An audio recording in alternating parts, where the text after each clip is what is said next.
Sim, obrigado por receber-me. Diria que você está no pódio entre os YouTubers de ciclismo. Viu as estatísticas? No pódio? Não sei não. Muitos de nós, YouTubers individuais de ciclismo, estamos mais ou menos na faixa de 100 mil a 200 mil inscritos. E claro, tem a GCN que está bem à frente. A GCN, porém, é praticamente uma corporação. Impossível competir com eles. Sim, e eles são camisas limpas. Não tenho certeza. Ao analisar a mídia tradicional, percebo as notícias e observo. Muitos veículos às vezes sinto que estão mentindo para mim, que há agendas ocultas. Já abordei isso em um podcast e em relação aos criadores individuais, como podcasters ou YouTubers. Não os acompanho sempre, mas nunca sinto que estão mentindo de propósito. Acredito que eles apresentam informações da melhor forma possível, com base no conhecimento disponível no momento da criação do conteúdo. Sim, deixe-me dizer que não tenho certeza absoluta do que digo. Sou cauteloso nesse aspecto. Falando de maneira absoluta e espero que isso transpareça nos meus vídeos. Quando estou falando sobre o consenso científico a respeito de qualquer coisa que eu esteja discutindo, geralmente tento dizer: há algumas evidências que sugerem isso. Há algumas evidências que sugerem isso. Sinto que o peso das evidências pende para um lado ou para o outro, ou que não há evidências suficientes. Mas em vez de dizer isso está correto, geralmente tento falar sobre o peso das evidências e para onde acho que elas estão apontando. Espero que isso fique claro. Sim, você costuma ter uma abordagem equilibrada. Lembro de ter feito um podcast com Break Time 0.61, Dr. Lat Mansour, cientista esportivo da HVMN Ketone. Na mesma época, você lançou um vídeo sobre cetonas. Não vi seu vídeo antes de pesquisar. Depois, ao assisti-lo, fiquei preocupado se teria perdido pesquisas importantes e precisaria recomeçar. Era praticamente igual. Então pensei, ótimo, isso traz muita confiança. Sempre há estudos que, se você se aprofundar, vão respaldar suas suposições. Aí você se pergunta, quem financiou? Quão imparciais são? É um dilema. Yeah, I mean, muitas pessoas afirmam que é viável descobrir um estudo que respalde qualquer ponto de vista. Por isso, é fundamental ponderar sobre o equilíbrio das evidências, examinando meta-análises e toda a pesquisa sobre um determinado tema, em vez de depender exclusivamente de um estudo isolado, selecionado a dedo para validar crenças preexistentes. Observar o quadro completo pode prevenir conclusões equivocadas. E tenho a chance de conversar com muitos ciclistas de turnês mundiais, fisiologistas e outros no podcast. Uma coisa interessante sobre os dados e estudos revisados por pares é que as massas estão obcecadas. Mas onde estão os dados que mostram isso? A Jumbo-Visma não se preocupa com o efeito dos cetonas em 500 atletas. Elas se importam com o efeito nos ciclistas de elite como o Primož Roglič. Eles não estão testando toda a população e pensando como seria para um ciclista de 45 anos, que pesa 100 quilos. Como isso afeta na última hora do fundo? Eles não se importam. Eles não querem que outras equipes saibam o efeito dos cetonas, sabe? They're not. Seja qual for a pesquisa em curso, não visa trazer conhecimento ao esporte, mas sim vencer corridas. E sim. Quando olho agora, parece que tudo está se fundindo. Antes havia grupos bem separados. Os ciclistas de estrada nunca sujavam os tornozelos. Alguns excepcionais como Wout e MVP pedalavam ciclocross no inverno, pareciam loucos. Definitivamente não se pedalava mountain bike. Olhando ao redor deste quarto, vejo uma bicicleta de estrada, uma de gravel e uma mountain bike. Participar de uma corrida de mountain bike há 2 semanas foi uma experiência incrível para mim. Tem uns cowboys nessas corridas, viu? Acelerei para liderar na trilha estreita e bloqueei o caminho.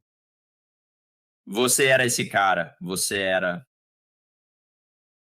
Você está irritando muitos ciclistas de montanha. Não poderia ter escolhido um percurso pior para irritar as pessoas, porque ao sair da trilha estreita, eles se arriscam em manobras kamikaze, estilo Evel Knievel, para me ultrapassar. Mas ao retornarmos para uma subida em estrada de terra, eu ultrapassava os mesmos que arriscaram tudo para me passar na trilha. Eu os ultrapassava de novo. E é um ciclo, mas é um esporte completamente diferente. Eu estava tão ciente de quão pouco sabia quando comecei. Um amigo me perguntou depois: que pressão você usou na suspensão traseira? Eu fiquei surpreso. Tinha que colocar pressão na suspensão traseira? Nice. Como você descobre essas coisas sendo novato nisso? Cara, eu não sei. Comecei no mountain bike e faço mountain bike desde os 12 anos e agora tenho 28 anos, então há muito tempo. E não sei, acho que você aprende com o tempo. Algumas pessoas são bem mais aficionadas que outras. Por exemplo, você está falando de pressão e suspensão.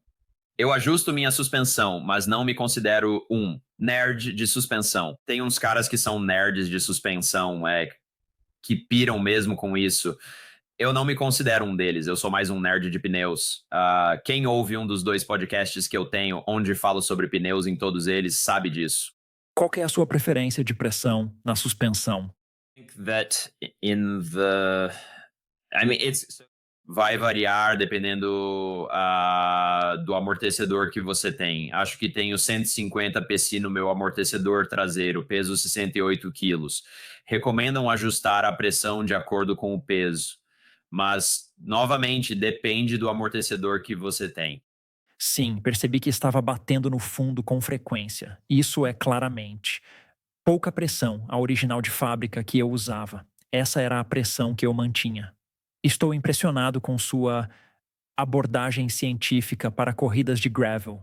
E sei que a maioria do seu público, com certeza, apreciaria mais detalhes. Conversamos sobre o quão minuciosa é a análise estatística do YouTube. Tenho certeza de que você pode entender bem quem assiste aos seus vídeos, mas com os grandes dados, basicamente sabemos quem está assistindo. A maioria dos ciclistas não são competidores de elite do World Tour, são uma vasta minoria. Sempre me pergunto se a busca por ganhos marginais e gravel, tão interessante, será que a maioria do seu público se apega a detalhes insignificantes? Sim. Estão focando em ganhos pequenos quando deveriam sair para pedalar? É essa a pergunta? Sim, só não pedir frango frito 5 vezes por semana. Sure. I think sinceramente, pelos comentários que recebo no meu canal do YouTube, sabe, eu acho que tem de tudo. Já recebi comentários de pessoas que nem andam de bicicleta, mas que curtem meus vídeos. Já recebi comentários de ciclistas de grandes voltas nos meus vídeos. Acho que o Adam Hansen uma vez comentou em um dos meus vídeos e foi legal ver isso. Então, sinceramente, tem de tudo. E eu me empolgo bastante com ganhos marginais. Não vejo problema em se divertir com ganhos marginais, mesmo quando ainda há muito condicionamento físico para melhorar. Por exemplo, poderia pedalar mais 2 horas por semana. Também, mas não vejo nada de errado em se empolgar com ganhos marginais. Você acha que conseguiu destruir o espírito do gravel sozinho? Espero que sim. Cara, estou ficando cansado dessa conversa sobre o espírito do gravel. Acho que ele nasceu no ZWA. Não sei se vocês têm um espírito do gravel aí. Não muito. Nossa cena não é tão desenvolvida quanto a de vocês. Tanto na Irlanda, onde moro, quanto no Reino Unido, posso falar de ambos, pois temos mais ou menos a mesma população e topografia. Quando assistimos às corridas de gravel de vocês, como a Unbound, vemos campos planos e pradarias incríveis. A realidade de ter uma bike de gravel na Irlanda ou no Reino Unido é que você vai acabar indo para o lado de uma montanha. É uma necessidade totalmente diferente. Não é tão inclusivo quanto um dos atrativos do gravel, que é ser inclusivo. Todos podemos pedalar juntos. Mas, sinceramente, se você não estiver provavelmente com um pé na estrada para fazer essa transição para o gravel na Irlanda ou no Reino Unido, enfrentará subidas bem íngremes. E não é tão prazeroso. E não é tão inclusivo. É excludente devido ao terreno. Muitas pessoas se encantam com vídeos do YouTube como Belgian Waffle Ride e Dirty Kansas, onde ficando hipnotizadas. Agora, todos têm uma bicicleta de gravel. Interesting. Quer dizer, depende muito do percurso aqui. Nos Estados Unidos temos uma variedade tão grande de terrenos, pode ser. Colinas suaves nas pradarias, como no Unbound, ou terrenos bem íngremes para subir, como o Crusher in the Tusher, parte do Lifetime Grand Prix, é basicamente. Para profissionais, começa com uma subida de 1 hora, desce, faz um circuito pequeno, no vale ali, e tem uma subida de 1 hora e meia para terminar. Então, não sei o quão inclusivo isso é, mas Entregue o prêmio para o Keegan antes de começar. eles deveriam.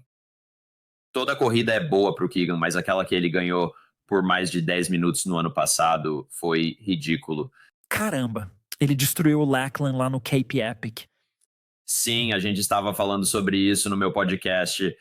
Eu, sem querer ofender o Lachlan, ele me venceu em todas as corridas, sem problemas mecânicos no ano passado. Excelente ciclista. Mas, cara, se eu fosse o Keegan, sei lá, tentando decidir com quem ir pro Cape Epic, e é tipo, se a gente conseguisse que o Lachlan fosse com você, eu só pensaria, cara, vou ficar aqui no Arizona e treinar. A diferença é tão grande, né? Well, I mean, Pois é, se o Keegan tivesse feito dupla com o Blevins ou com o Matt Beers, acredito que teria ganhado.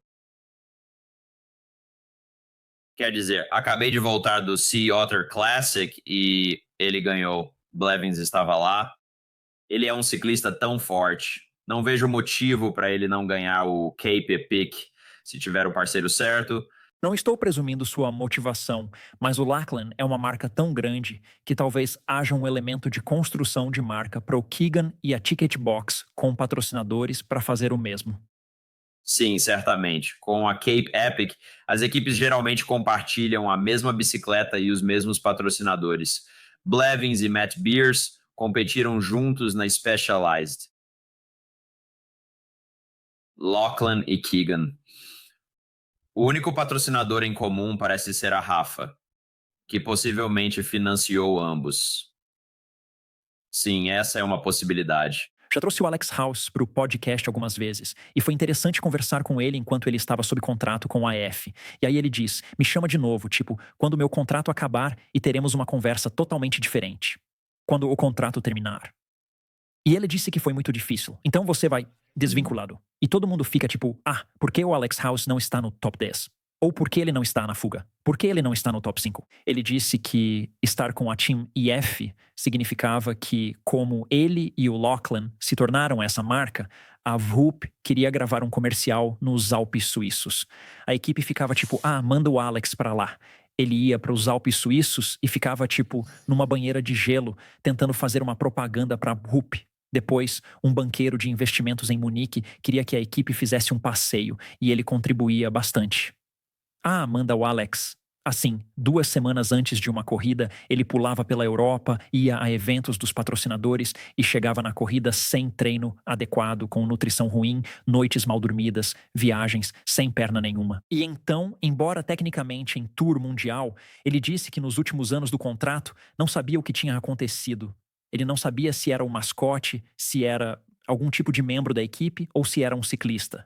Imagino que o Lachlan esteja meio que nessa situação agora, onde talvez sua forma não represente seu melhor estilo de vitória. Sim, com certeza. Isso pode muito bem ser, ainda.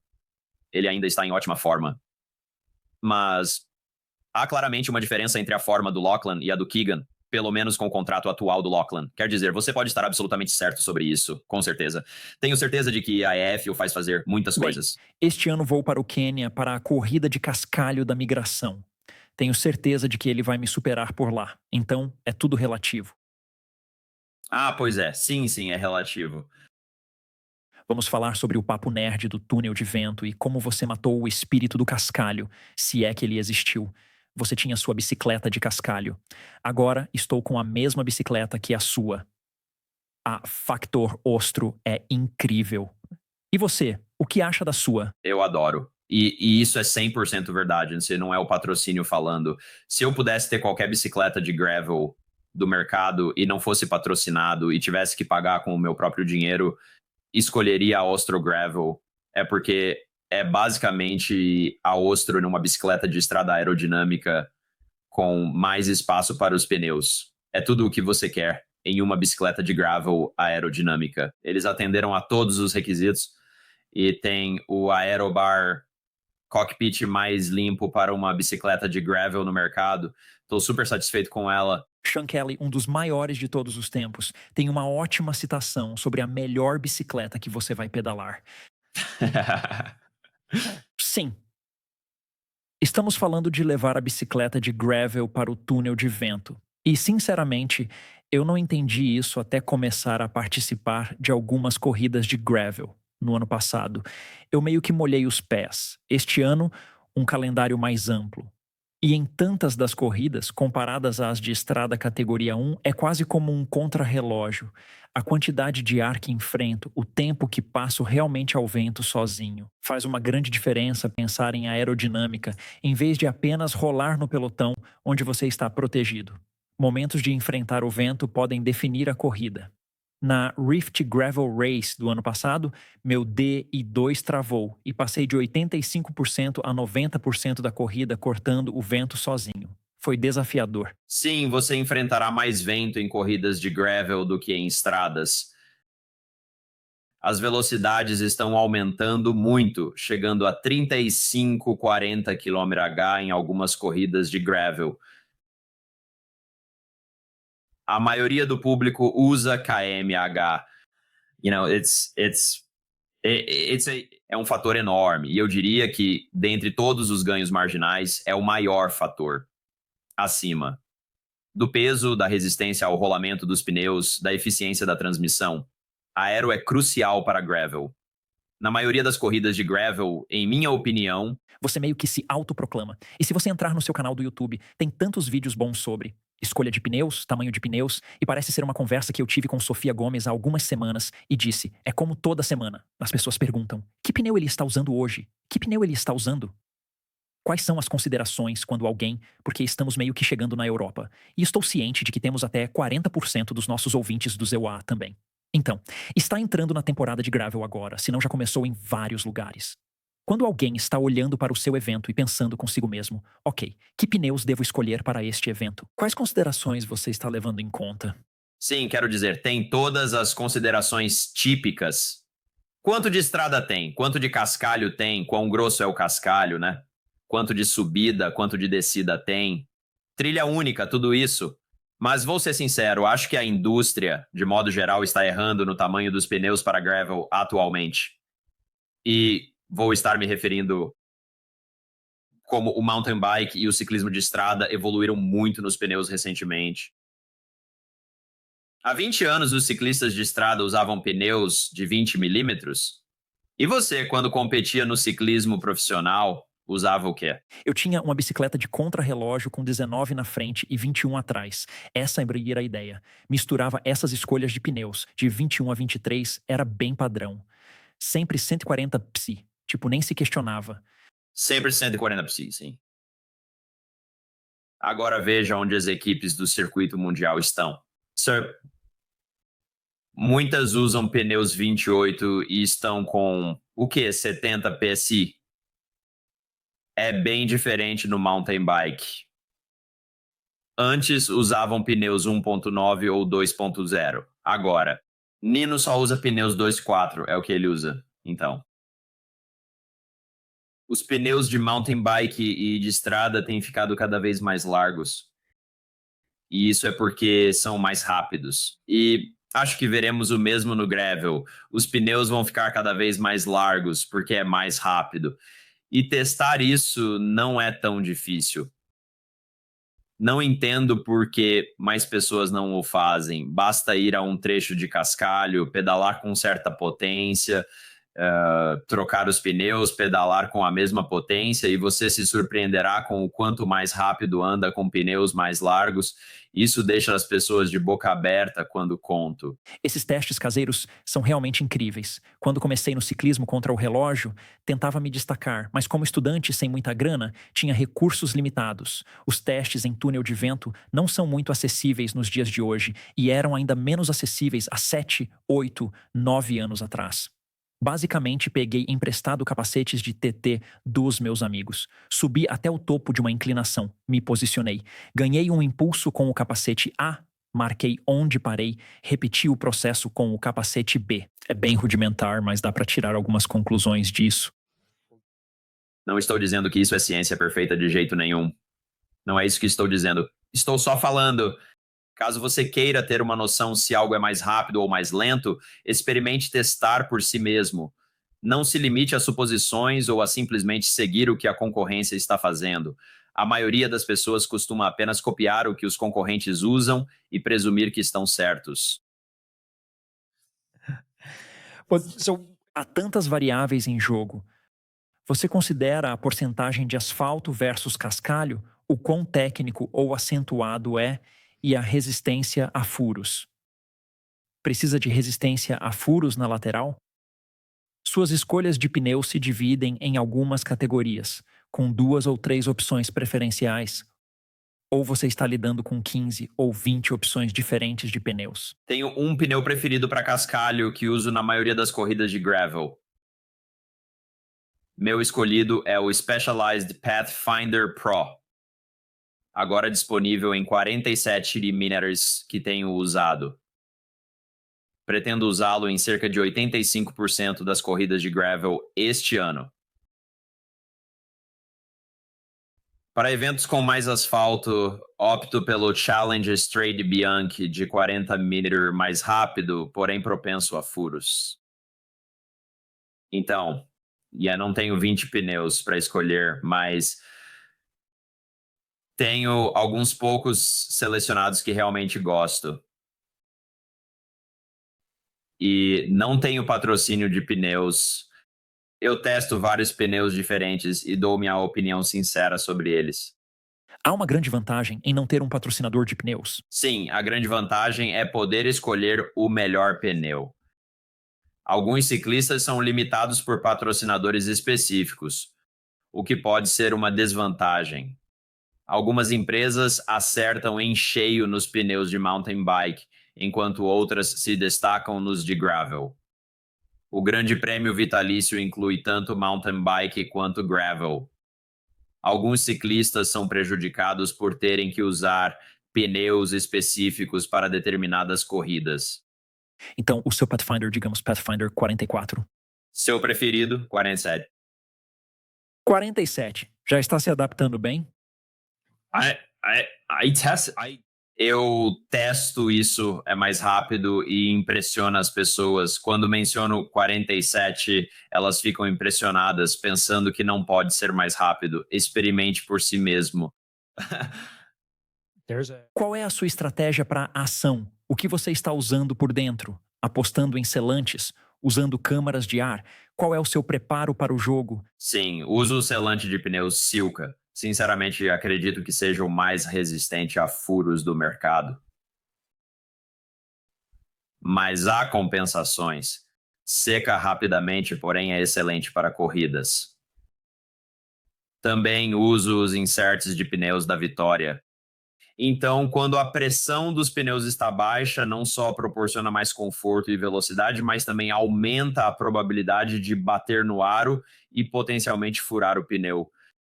A Silca tem um calculador de pressão dos pneus incrível em seu site. Tenho certeza de que você conhece. Para os ouvintes, é útil. É incrível como aquilo funciona bem. Testo diferentes pressões, sigo a recomendação da Silca, ajusto alguns PSI para cima e para baixo. Geralmente, o calculador de pressão de pneus da Silca acerta em cheio. Qual é a sua estratégia se furar um pneu durante uma corrida? O que leva consigo? Eu levo um Dynaplug e um CO2. Sinceramente, raramente levo câmara de ar em corridas de gravel, pois se precisar trocar, é provável que fure novamente e a corrida acabe. Não recomendo isso. Todos deveriam levar, mas eu geralmente não levo.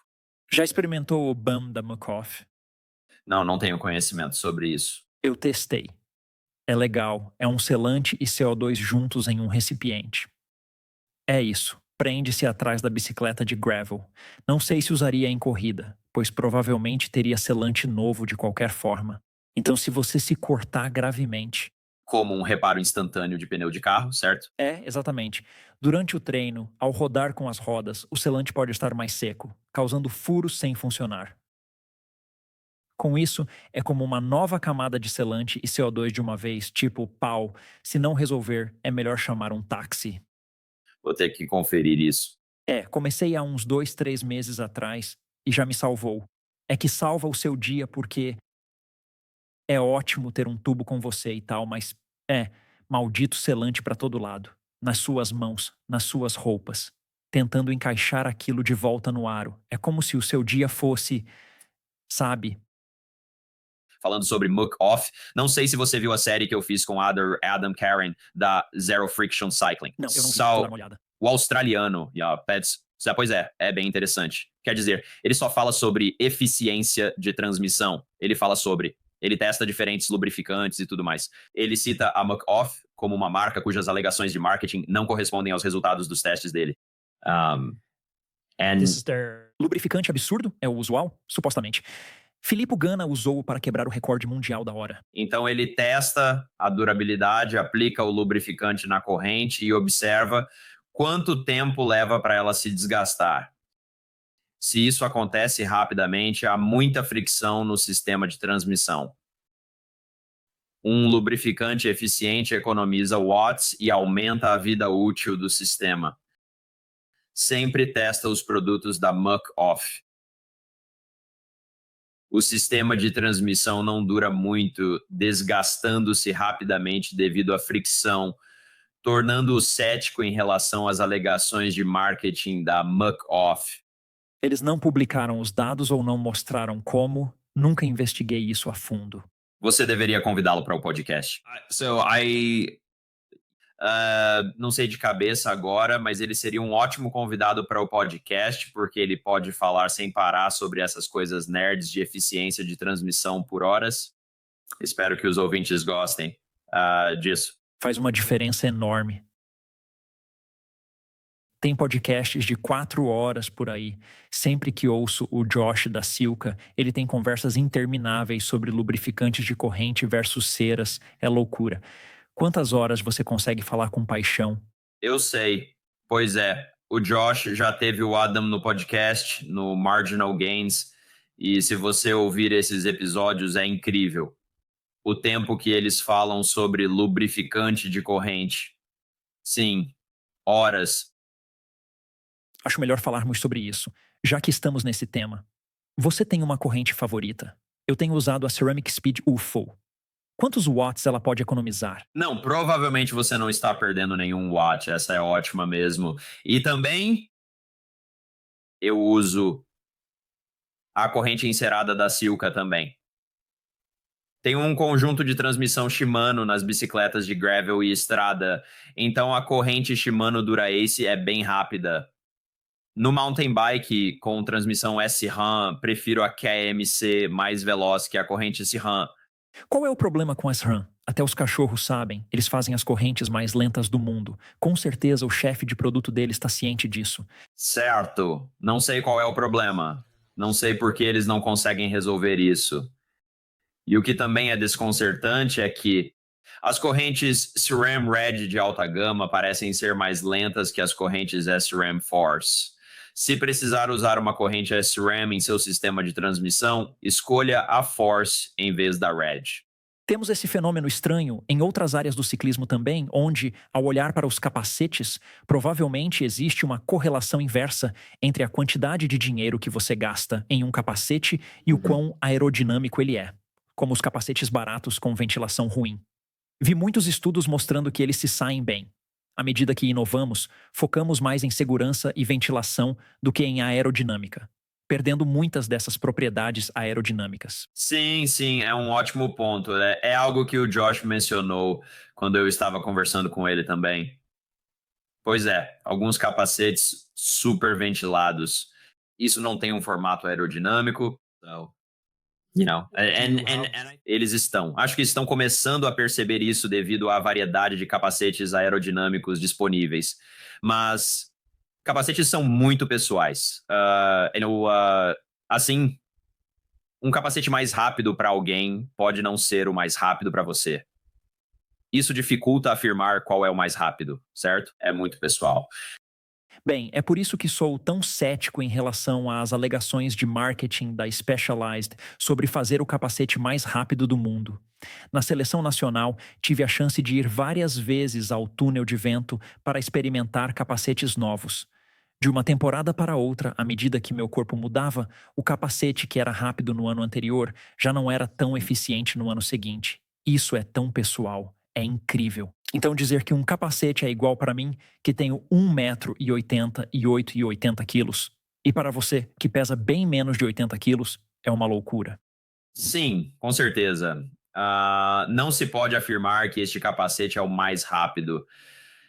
E é duvidoso fazer essa afirmação para outros produtos, pois todo o sistema deve funcionar em conjunto. Mas estamos num contexto que requer um árbitro independente para intervir. Você pode fazer afirmações exageradas, como ver bicicletas prontas para produção, pintadas, entrando no túnel de vento para testes, sem realmente testá-las. Sua bicicleta está pronta para uso, sem nenhum teste ocorrendo. Esta bicicleta está pronta para produção. Eles testam 600 ângulos diferentes até encontrarem o ideal, transformando-a na manchete de marketing como a mais rápida já feita. Uma afirmação absurda. Sim, existem várias maneiras de manipular os dados para parecerem mais impressionantes do que realmente são. A mais óbvia é testá-los em uma velocidade superior à real dos ciclistas. A economia de watts vai disparar conforme a velocidade aumenta. Você fez uma ótima observação em um vídeo recente. Não tenho certeza de qual vídeo possa ter sido, seu vídeo sobre aerodinâmica em cascalho, onde pessoas mais lentas julgam que talvez os ganhos aerodinâmicos não valham a pena, porque a economia de watts é significativamente menor.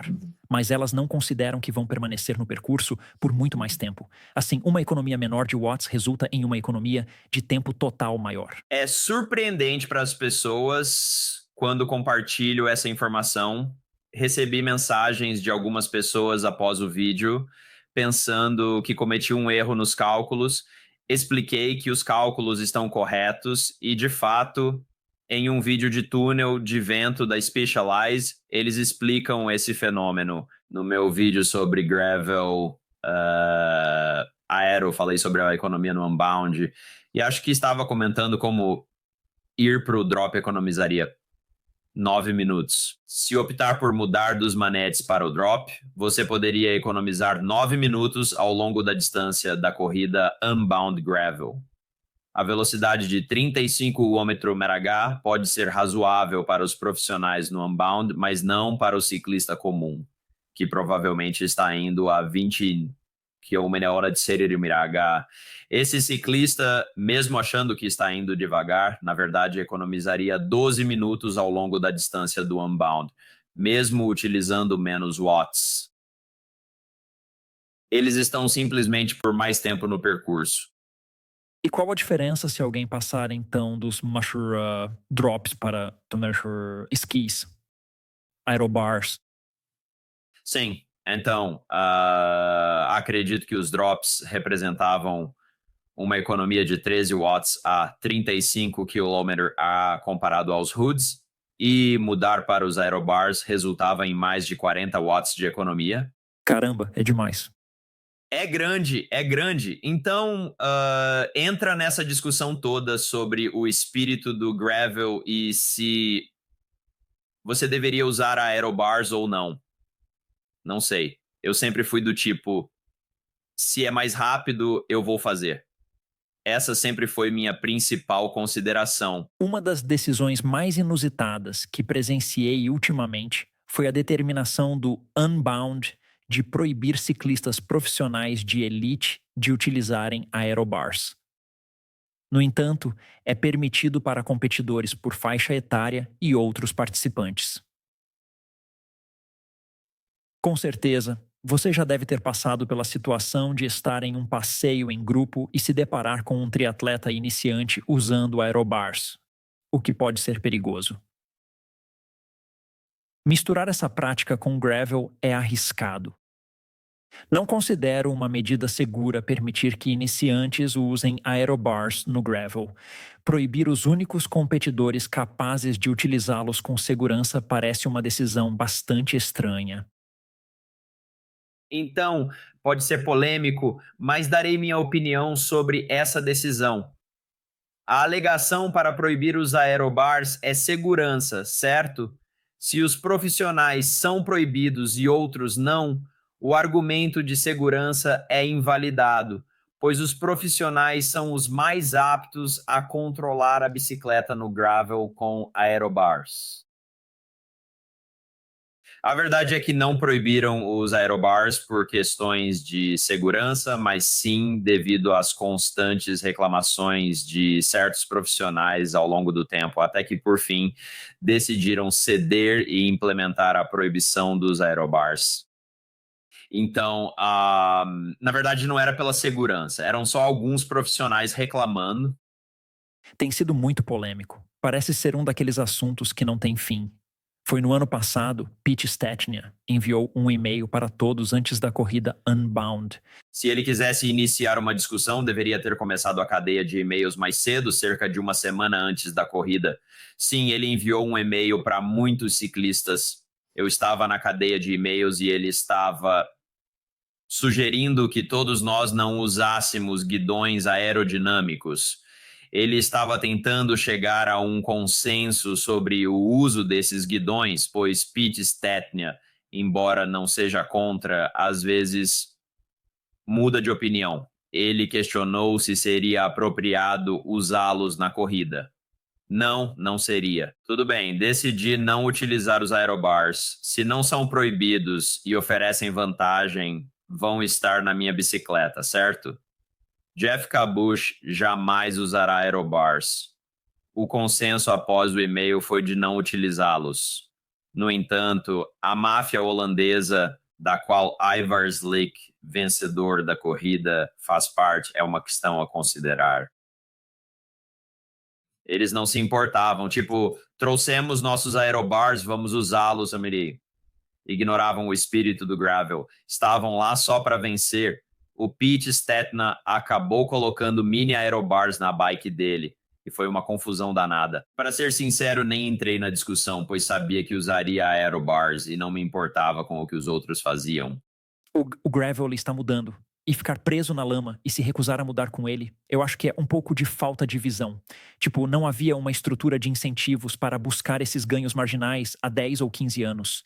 Gravel ainda é uma comunidade de nicho. É um nicho dentro de um esporte de nicho. Tipo, não é futebol ou futebol americano. Ainda estamos jogando em um pequeno canto do mundo, mas os incentivos estão começando a aparecer. O Lifetime Grand Prix deste ano tem premiação em dinheiro pela primeira vez. E então, sei que se falou muito sobre a premiação, mas na verdade, se calcular quanto é o prêmio, mal cobre as despesas de viagem para as corridas e definitivamente não cobre o equipamento para a temporada. Sim, então, a $250.000, o total da premiação parece muito dinheiro. E aí você divide, e isso é repartido entre 10 mulheres e 10 homens, então. Acaba sendo um valor pequeno. E eu acho que o vencedor só leva para casa $25.000. Eu estava conversando com Alexei Vermeulen, que ficou em segundo lugar no Grand Prix do ano passado, o que significa que ele teria ganhado, eu acho, $20.000. Ele disse que acha que suas despesas para ir a todas as corridas do Grand Prix, mais hospedagem, alimentação e tudo mais, provavelmente, ficaram perto de $40.000. Então, você nem sequer cobriu os custos com o prêmio. Agora, dito isso, ele está ganhando muito dinheiro com os patrocinadores, não me entenda mal, mas o prêmio em dinheiro é menos impressionante quando você detalha, com certeza. Mas o que a Lifetime fez criou um efeito cascata, gerando atenção nas corridas. Séries populares no YouTube, participações de muitos atletas da Lifetime em podcasts importantes, resultando em investimentos das marcas e apoio a Stages e Wattbike como patrocinadores do podcast. Isso se deve em grande parte ao crescimento da cena do gravel. Portanto, a Lifetime merece elogios por investir nesse sentido, pois contribuiu significativamente para a popularização e abertura de oportunidades. Isso não significa que outros atletas não teriam conseguido, mas sim que teriam enfrentado mais dificuldades se optassem pelo circuito mundial. Sim, com certeza, sim. Eu aplaudo a Lifetime pelo que fizeram, trazendo muita atenção para nós nas corridas de gravel com a série. E retirem a premiação em dinheiro. Há muito dinheiro no gravel do Zeta Cruise City atualmente, né? Se você é um corredor no nível doméstico, não no Tour Mundial de Estrada ou não está na Copa do Mundo de Mountain Bike, e você está nos Steelwear pensando, certo, como vou ganhar mais dinheiro? O que eu acho que não é o que a maioria dos corredores pensa, mas digamos que você esteja pensando assim, e você fica tipo, certo, eu poderia correr em estrada no circuito doméstico, eu poderia fazer mountain bike no circuito doméstico, eu poderia entrar nessa onda do gravel, nem tem comparação. Eu acho que se você está nesse nível doméstico no ZOA, gravel é onde você precisa estar se quiser fazer carreira nisso. Sim, a Europa seguiu o mesmo caminho. Agora temos a série Gravel Earth por toda a Europa, o que parece ser um apelo desesperado para copiar a série Lifetime Grand Prix. Curiosamente, há mais envolvimento da UCI na Europa, mas o gravel não depende da UCI. Na verdade, a UCI é quem parece precisar do gravel. É um acordo estranho. Sim, é mesmo. É estranho. As raízes do ciclismo gravel eram muito contra a USA Cycling e contra a UCI. Ainda existe essa cultura na qual acredito que os ciclistas de gravel, profissionais e amadores, não querem o envolvimento da USA Cycling nem da UCI. A Lifetime não envolveu nenhuma das duas neste grande prêmio e a maioria das pessoas está satisfeita com isso. Dylan, para concluir, um dos seus vídeos mais populares no YouTube aborda o desafio que muitas pessoas enfrentam ao equilibrar várias áreas de suas vidas, como trabalho, família e treinamento, resultando frequentemente em dificuldades como o excesso de peso. Seu vídeo sobre redução de peso para ciclistas é muito popular. Qual é a principal informação que você ainda defenderia, ou qual seria a sua versão atualizada desse conselho para quem busca perder peso atualmente? Sim, acho que o vídeo sobre perda de peso provavelmente precisa de uma atualização, porque já tem alguns anos, mas não mudei minha posição geral sobre isso. Eu ainda apoio muitas das pesquisas que suportam essa abordagem de baixa densidade calórica. E baixa densidade calórica significa que os alimentos que você está comendo têm baixa densidade calórica. Então, não há muitas calorias em um grande volume de comida. E o que isso basicamente significa é que você vai estar comendo alimentos não processados, mais saudáveis, o que também é melhor para a sua saúde. Esses alimentos não processados têm menor densidade calórica. E o motivo pelo qual essa abordagem parece funcionar é porque eles ocupam mais volume e te deixam mais saciado consumindo menos calorias. Há pesquisas que comprovam isso, não estou inventando. Dê 2 refeições, uma de baixa densidade calórica e outra de alta densidade calórica. Ao escolher refeições de alta densidade calórica, consomem mais calorias, o que pode levar a ganho ou perda de peso a longo prazo. Defendo essa abordagem, pois acredito que, ao contar calorias ou restringir, as pessoas acabarão falhando, pois é impossível viver com fome constante. Você consegue fazer isso por um tempo. Mas a sustentabilidade está na moda agora e é tendência. Todo mundo fala, esse padrão alimentar não é sustentável. E é tipo, tá bom, legal. Mas também, um amigo meu está economizando para um financiamento imobiliário agora, e ele guarda 90% da sua renda mensal para o financiamento. Isso não é sustentável. Mas ele consegue economizar uma boa quantia de dinheiro em pouco tempo, e depois pode voltar a um padrão que é sustentável.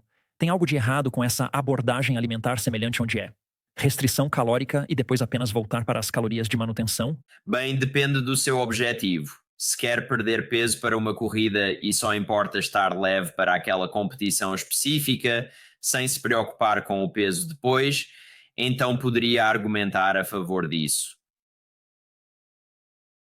Mas se busca manter um peso saudável para toda a vida, deve encontrar algo sustentável. Em resumo, depende do seu objetivo. Temos uma relação tão única, de uma maneira muito ruim, com peso e ciclismo. Comecei a competir com uma equipe francesa e era assim. Seria como a Polícia Federal invadindo sua casa, o diretor entrava sem avisar, procurando por carboidratos. Escondíamos croissants na máquina de lavar e jogávamos roupas sujas por cima. Esse era o nosso esconderijo. Era assim mesmo. Baguetes, croissants, tudo na máquina de lavar com roupas sujas por cima. E ele não olhava lá dentro. Muito disso veio do nível amador francês para corte 1, corte 2, corte 3, e você vê caras que são totalmente fanáticos por peso. Nunca estive em uma equipe de estrada com essa cultura, mas tive amigos que estiveram e estão nela agora. Tive um colega de quarto, ciclista profissional. Após a faculdade, competíamos todas as manhãs para ver quem estava mais leve e saudável. Depois, no mesmo dia, tivemos outra competição para ver quem pedalou mais quilômetros. Até que ponto você já aumentou sua ingestão de carboidratos por hora? Durante a corrida, mas sim, costumo consumir cerca de 90 a 100 gramas por hora. Sei que há ciclistas que consomem mais. Talvez deva tentar, se aumentar muito, começo a ter problemas gastrointestinais. Quando você faz isso também, é crucial manter a proporção ideal de certos carboidratos, como multidextrina e frutose. Por exemplo, consumir apenas 100 gramas por hora de multidextrina puro pode causar mais problemas gastrointestinais do que se houver uma divisão equilibrada com frutose. Quando consome de 90 a 100 gramas por hora, monitora apenas pelas informações nutricionais ou usa um sensor biométrico como o Super Sapiens? Não estou usando o Super Sapiens, mas quero muito ter um. Já usei um monitor contínuo de glicose no sangue, mas não era Super Sapiens. E não achei tão prático porque só podia ver os dados depois do treino. Falando nisso, é algo que comento muito em podcasts, quando falamos sobre monitores de glicose no sangue. O monitor de glicose é interessante e útil, mas o que acho que revolucionaria o treinamento, assim como o medidor de potência fez, seria o lançamento de um monitor contínuo de lactato no sangue. É isso que eu quero ver. Assim que um monitor contínuo de lactato no sangue estiver disponível, eu vou comprar. A razão é que nunca mais seria necessário fazer um teste de FTP. Você nem precisa saber qual é o seu FTP. Pode simplesmente verificar se está acima do seu limiar de lactato ou não, em tempo real. E poderia fazer um treino de zona 2 perfeitamente. Seria incrível. Dylan, você é um cavaleiro. Agradeço muito. Sim, vamos manter contato.